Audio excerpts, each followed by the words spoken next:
Vale, esto puede herir algunos sentimientos, pero ¿adivina qué? Los negros que viven en las Américas son el pueblo elegido de Dios. Shalom. Me llamo Ronette Brooks y antes de empezar quiero dar alabanzas al Altísimo. Soy gentil y es muy importante porque sé que israelitas que conocen la verdad y su identidad escucharán mi voz. Esto no se trata de mí, pero quiero que sepas lo suficiente de mí para que conozcas un poco de mi corazón. Yo he sabido quiénes son los llamados afroamericanos en Estados Unidos desde 2019. El Altísimo me permitió saber que ellos eran la tribu de Judá. He aprendido que puede haber benjamitas y levitas también, pero solo quiero decir que estoy aquí con un corazón humilde y estoy infinitamente asombrada porque sé que hablo a la luz del mundo y creo todo esto. Y lo he creído desde 2019. Quiero hablar de dos formas en que describimos a los negros en este país y también quiero decirles a los israelitas que voy a usar su libro. No voy a enseñar su libro, pero lo usaré simplemente para hablar de identidad. Me encanta la palabra, pero también sé que no me corresponde enseñarla.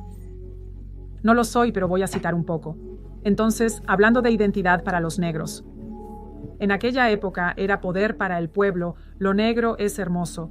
Teníamos los afros, los aros y los zapatos de plataforma, y recuerdo esos días.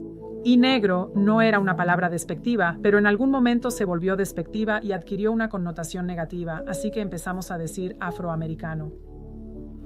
Eso era por respeto y aunque me gusta la palabra negro, no se trata de mí y uso el término que sé que la persona preferiría, pero el problema con ambas palabras es que ninguna tiene nada que ver con la identidad, así que hablo español con fluidez y la palabra negro significa negro en español. No tiene connotación negativa, no tiene es solo una palabra, solo un color. Ta bushibaise, es blanco no, es negro. Es interesante notar que en la mayoría de países hispanohablantes, si ven a un hombre negro, no lo llaman negro. Lo llaman moreno, que es como decir color, como decir marrón. Moreno, oscuro. Pero bueno, negro es un color y no dice nada sobre la identidad. Es un adjetivo. Describe las características físicas de una persona, lugar o cosa. No quiero dejar esta palabra sin decir que, desde mi punto de vista, creo que volvimos a donde negro es motivo de orgullo. Espero que así sea. Creo que lo es y para cuando la gente descubra quiénes son, definitivamente debería serlo. Bien, pasemos a este llamado título de afroamericano. Si yo, como mujer blanca, me pusiera de pie en cualquier parte del mundo y dijera, soy americana, la gente sabría que soy del continente norteamericano, ese país entre México y Canadá. Sabrían que probablemente soy cristiana y conocen algunas cosas realmente vergonzosas sobre mi historia. Lo mismo ocurre con una mujer negra. Si una mujer negra o un hombre negro se levantara y dijera en cualquier parte del mundo, soy estadounidense, sabrían de dónde son. Pero ninguno de nosotros diría, soy norteamericano. En ningún lugar del mundo la gente usa continentes para hablar de su identidad. Así que si dijera que alguien es africano, eso no diría nada sobre su identidad. Hay 54 países en ese continente. No tengo idea de cuántos idiomas representa, pero podrían ser unos 50 idiomas diferentes. Pero decir que alguien es africano no dice nada sobre su identidad. No me dice de dónde viene, ni nada sobre su historia o su cultura.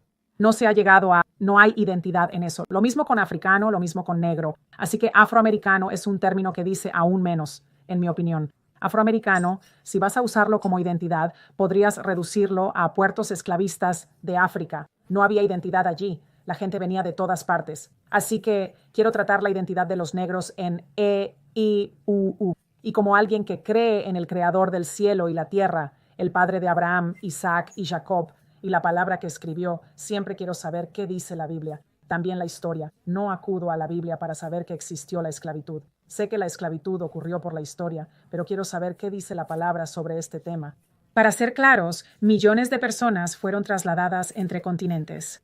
Fueron esclavizados, encadenados, en condiciones tan inhumanas durante el viaje que algunos prefirieron saltar y ahogarse antes que completarlo.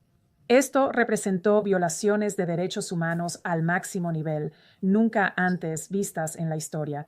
Y quiero hablar sobre personas de la Biblia por un momento y, Bueno, hablemos de algunos registros históricos, cosas que sabemos por la historia y cosas que conocemos por las escrituras. Entonces, en la época del Mesías estábamos en el reino del sur. Israelitas, vimos israelitas del reino del sur.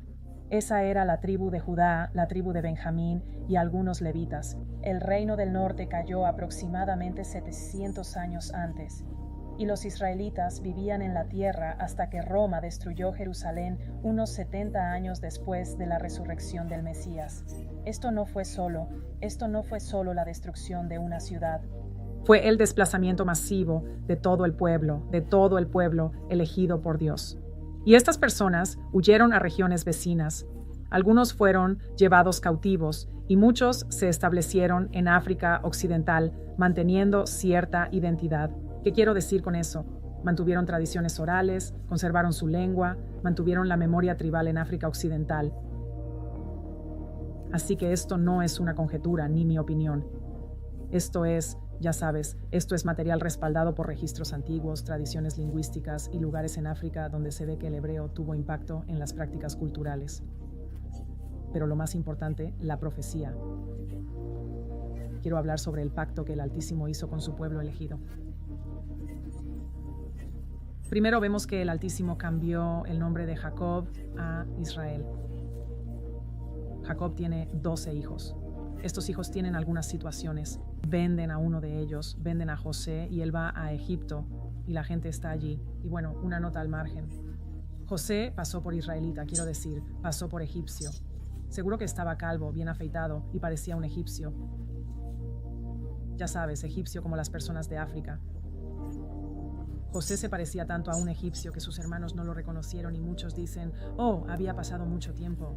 No parecía egipcio porque tenía el mismo color de piel que los egipcios. Solo quería mencionar eso como nota adicional. En fin, ahora hemos salido de Egipto y estamos en Deuteronomio y nos ha dicho que él es ya sabes, tiene muchas naciones, pero tiene a su pueblo elegido, son la niña de sus ojos y son su herencia. Y ellos van a tener el pacto. Y el pacto tiene una larga lista de bendiciones por obediencia y una larga lista de maldiciones que ocurrirán por desobediencia. Y creo que todos los que crecieron con una Biblia en su hogar saben sobre las maldiciones y las bendiciones. Y sabes, este es un libro prestado para mí. No estoy aquí para leer la palabra a muchos israelitas, pero quiero usar una frase clave que trata sobre identidad. Así que en algún punto medio de las maldiciones llegamos a una parte sobre identidad. Te lo voy a leer y luego retrocederé un poco. Isaías 28, versículo 46 dice, y habrá y estarán sobre ti como señal y como maravilla, y sobre tu descendencia para siempre. Entonces, ¿qué significa ellos? En realidad está hablando de las maldiciones. Las maldiciones serán una señal sobre las cabezas de la descendencia de estas personas para siempre. Déjame retroceder un poco. Además, todas estas maldiciones vendrán sobre ti, te perseguirán y te alcanzarán hasta que seas destruido, porque no escuchaste la voz del Altísimo para guardar sus mandamientos, sus estatutos y que Él te ordenó, y estarán sobre ti como señal y como maravilla, y sobre tu descendencia para siempre. Así que hablamos de maldiciones que serán cíclicas. No serán un evento histórico único, y será algo que sucederá y así sabremos quiénes son los elegidos del Altísimo. Quiero saltar todavía en el capítulo 28 y vamos a ver el versículo 68.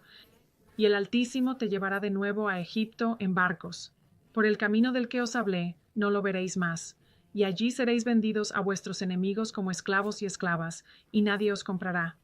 He visto videos de personas negras diciendo que no son los elegidos porque dice que nadie los comprará. Así que eso es un error de comprensión. Es una falta de entendimiento del idioma hebreo. Se nos dice claramente en la versión King James, y creo que también en este texto, que seréis vendidos a vuestros enemigos, como esclavos y esclavas. Estamos hablando de esclavos. Y entonces ningún hombre os comprará. ¿Y eso qué significa? Significa que no habrá un redentor. En el hebreo, el comprador es alguien que te compraría para liberarte de tu opresión. No habrá redentor. Y así, cuando pensamos en las personas que han dado su vida para intentar redimirte, Harriet Tubman, Marcus Garvey, Abraham Lincoln, nosotros teníamos Estamos en una falsedad total sobre quién era Abraham Lincoln, si nos guiamos por la educación escolar. Malcolm X no lo logró. Dio su vida. Y luego, por supuesto, Martin Luther King Jr. Sabemos cómo terminó eso. Y lo que ocurre es que incluso después de esas vidas y estos intentos de redimirte, a pesar del progreso y las reformas, seguimos teniendo una condición descrita como maldiciones cíclicas. Y para cualquiera que me escuche y diga que las cosas están mejor y que eso no es cierto, solo les señalaría a Sonia Massey, 6 de julio de 2024. Para su familia, estas maldiciones siguen vivas y tan terribles como pueden ser. Está muerta. Fue perseguida por un policía al que ella misma había llamado porque pensó que había un intruso. Llevaba puesta una bata.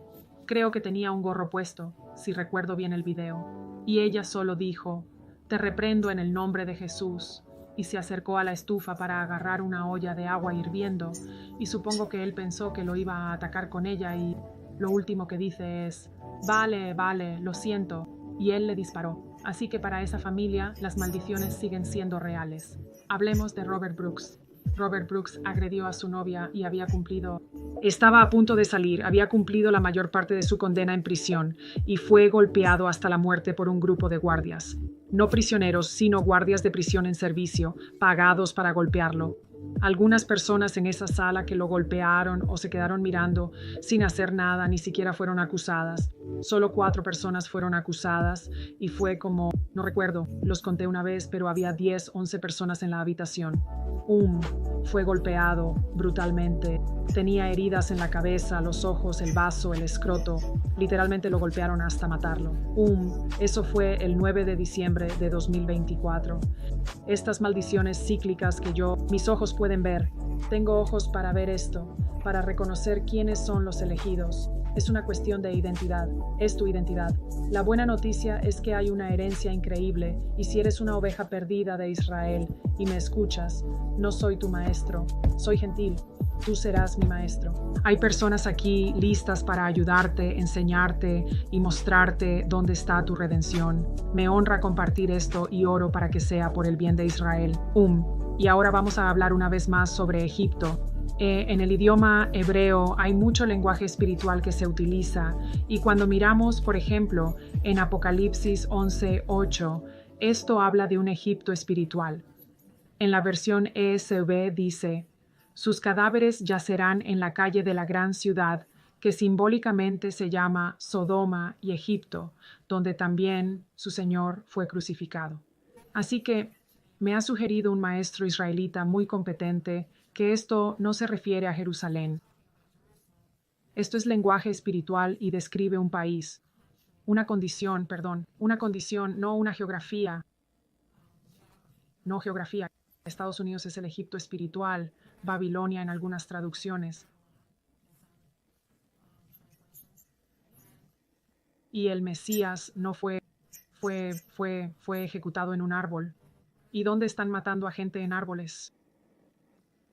Recientemente a otra madre le dijeron que su hijo fue hallado muerto en su dormitorio, solo para descubrir que lo habían ahorcado, y luego intentaron llamarlo suicidio. Ya sabes, les gusta decir que los negros se están quitando la vida en los árboles.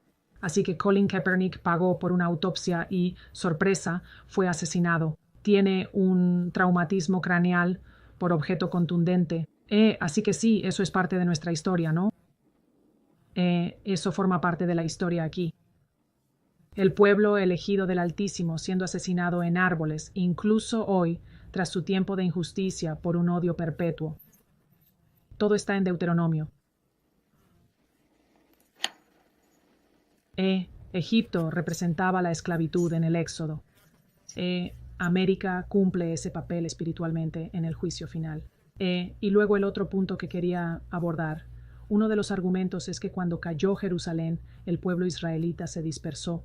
Muchos dicen que esa era la profecía, pero eso no tiene ningún sentido. La caída de Jerusalén no tiene nada que ver con barcos cruzando océanos. No tiene nada que ver con vender esclavos por generaciones. No tiene nada que ver con la eliminación completa de la identidad de la que se habla en las maldiciones. Y no tiene nada que ver con maldiciones que persisten por siglos. Así que Deuteronomio 28 describe una condición duradera. no un evento histórico. Y, observamos a un pueblo llevado en barcos para ser esclavizado, despojado de su identidad y sometido a dificultades sociales, económicas y legales. Y diría que también dificultades espirituales. Añadiría eso a mis notas. No estamos viendo una coincidencia. Estamos viendo una profecía cumplirse. Estamos viendo la identidad de un pueblo. Y yo, eso es lo que tenía en mi corazón hoy y quería compartir. Todos los que se quedaron hasta el final. Sé que esto es diferente y me siento honrado de ser parte. Y shalom, todas las alabanzas al Altísimo.